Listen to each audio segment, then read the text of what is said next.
இனி வருகின்ற நாட்கள் உங்களுக்கு அந்த அம்மனுடைய அருளால் நல்லதே நடக்கட்டும். அனைவருக்கும் வணக்கம். நம்ம இன்றைக்கி பார்க்க இருக்கிற ராசி கடகராசி. இந்த கடகராசி அன்பர்களுக்கு அடுத்து வருகின்ற 7 நாட்களும் எப்படி அமைந்திருக்கு அப்படிங்கிறத இந்த வீடியோவில் ரொம்ப விளக்கமாக சொல்லியிருக்கோம். அது மட்டும் இல்லாமல் இந்த ஆடி மாதத்தில் பெண்கள் என்ன செய்யலாம், என்ன செய்யக்கூடாது அப்படிங்கிறதையும் இந்த வீடியோவில் ரொம்ப விளக்கமாக சொல்லியிருக்கோம்.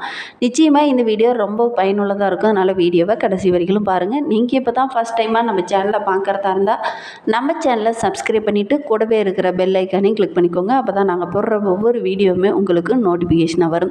நீங்கள் கடகராசி அன்பராக இருந்தால் மறக்காமல் நம்மளுடைய சேனலுக்கு ஒரு லைக் கொடுத்துக்கோங்க. உங்களுடைய உறவுகள் வகையில் யாராவது கடகராசி அன்பர்கள் இருக்காங்க அப்படின்னா மறக்காமல் இந்த வீடியோவை அவங்களுக்கும் ஷேர் பண்ணி விடுங்க.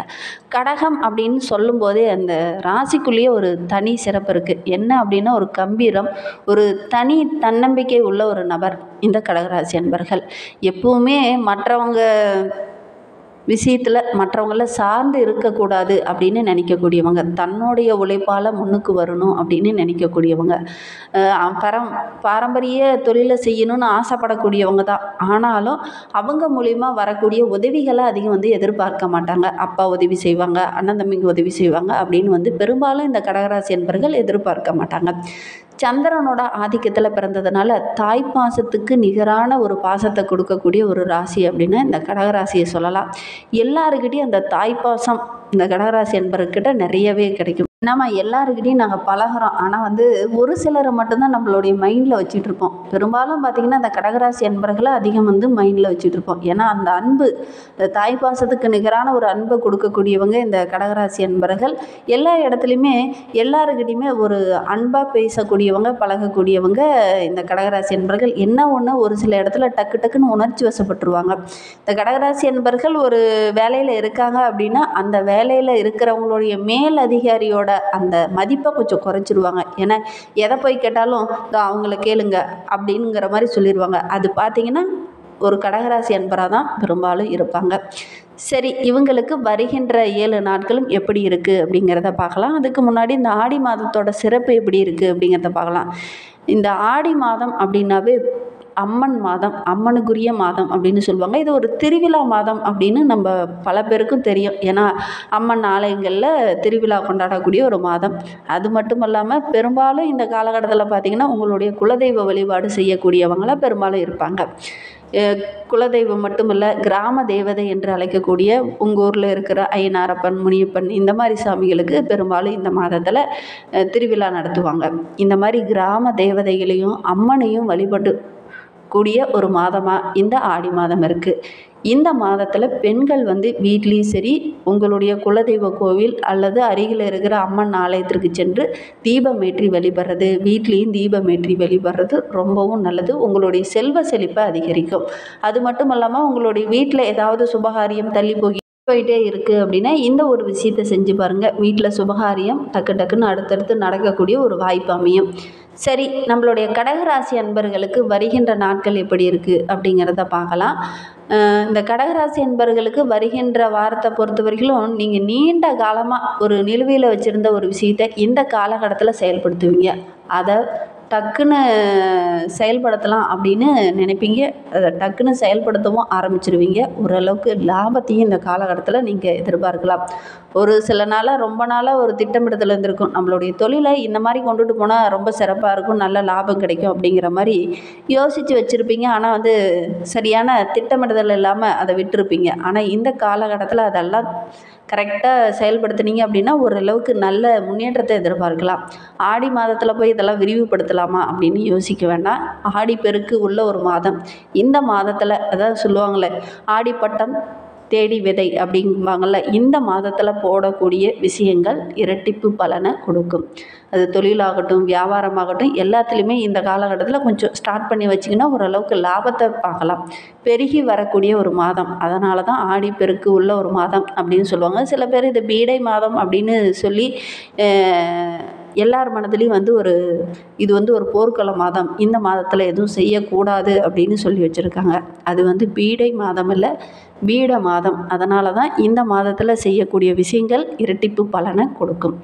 சரி, நம்மளுடைய கடகராசி அன்பர்களுக்கு வருகின்ற நாட்களில் பணியிடத்தில் நல்ல ஒரு முன்னேற்றத்தை எதிர்பார்க்கலாம். மேலதிகாரியோட ஆதரவு கிடைக்கும்.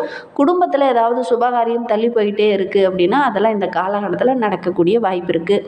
உறவினர்களில் சின்ன சின்ன இடர்பாடுகள் இதனால் வரைக்கும் ஒரு சிலர் கொடுத்துருப்பாங்க. அதெல்லாம் இந்த காலகட்டத்தில் சரியாகக்கூடிய ஒரு சூழ்நிலை இருக்குது. அதே மாதிரி காதல் உறவு விவகாரங்களில் இருக்கிறவங்களாம் இந்த காலகட்டத்தில் முயற்சி பண்ணிங்க அப்படின்னா வீட்டில் கூட சொன்னீங்க அப்படின்னா ஓரளவுக்கு சம்மதம் பெறக்கூடிய ஒரு சூழ்நிலை இருக்குது. வேலைக்கு போகிறவங்க ரொம்ப நாளாக எனக்கு ஒரு பதவி உயர்வு கிடைக்கல, சம்பள உயர்வு கிடைக்கல அப்படின்னு கவலைப்பட்டுட்டு இருந்தவங்களுக்கு நல்ல ஒரு சம்பள உயர்வு, ஊதிய உயர்வு இதெல்லாம் கிடைக்கும். மேலதிகாரியோட முழு ஆதரவும் கிடைக்கும். சமுதாயத்தில் கூட நல்ல ஒரு மதிப்புள்ள நபராக இந்த கடகராசி என்பர்கள் வருகின்ற நாட்களில் வர போகிறீங்க. பெண்களை பொறுத்த வரைக்கும் பெரும்பாலானவங்களுக்கு இந்த காலகட்டத்தில் கொஞ்சம் ஆன்மீக நாட்டம் அதிகமாகவே இருக்கும். அதற்காக கொஞ்சம் அதிக நேரம் செலவிடுவீங்க.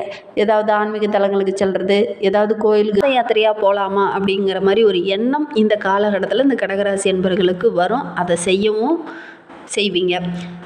இந்த வார இறுதியில் பார்த்திங்கன்னா சின்ன சின்ன ஆடம்பர செலவுகள் செய்ய வேண்டிய ஒரு சூழ்நிலை இருக்குது. அதற்காக கொஞ்சம் கூடுதலாக இந்த காலகட்டத்தில் இந்த கடகராசி என்பர்கள் செலவு செய்வீங்க. இந்த நேரத்தில் பணம் தொடர்பான விஷயத்தில் கொஞ்சம் கவனமாக இருக்கணும். சரியான ஒரு புரிதல் இல்லை அப்படின்னா சில இடத்துலலாம் பார்த்திங்கன்னா ஒரு கெட்ட பேர் வர்றதுக்கான ஒரு சூழ்நிலை இருக்குது. தவறுதலான புரிதல் இருக்கும். அதனால் சின்ன கெட்ட பேர் வர்றதுக்கான ஒரு சூழ்நிலை இருக்குது. ஒவ்வொரு விஷயத்துலையும் ரொம்ப பொறுமையாக நிதானமாக இருங்க. உணர்ச்சி வசப்பட வேண்டாம். ஏன்னா உணர்ச்சி வசப்பட்டு தான் நிறைய விஷயங்களை நிறைய கெட்ட பேர் வாங்கியிருப்பீங்க. இந்த காலகட்டத்தில் உணர்ச்சி வசப்பட வேண்டாம். கொஞ்சம் பொறுமையாக இருங்க.